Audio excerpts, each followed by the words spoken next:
Hi ma. Happy birthday. And I hope na lagi kang pagpapala ng Panginoon ay lagi nasa iyo. At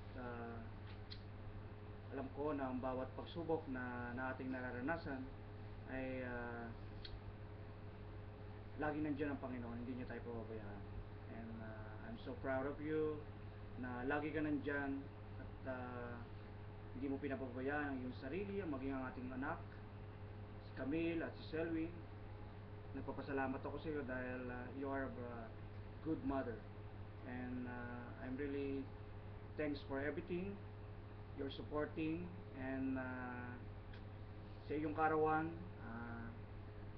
ang dalangin ko lagi sa Panginoon na bigyan ka ng mahabang buhay at kalakasan na ibigay sa iyo ng Panginoon saan ka man magpunta.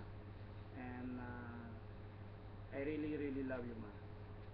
And meron akong isang awitin na naihahandog sa iyo na talaga namang siguradong maaantig ka. Okay. Kung tayo'y matanda na, sana di tayo magbago. Saan man, kailanman, ikaw ang pangarap ko. Makuha mo pa kayang ako'y hakan at yakapin.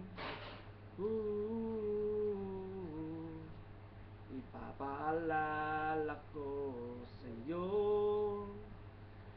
ang ating kahapon, na ang pag-ibig ko sa iyo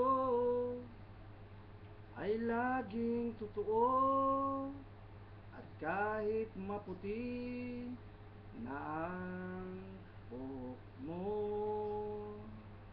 Hi ma, happy birthday. I love you.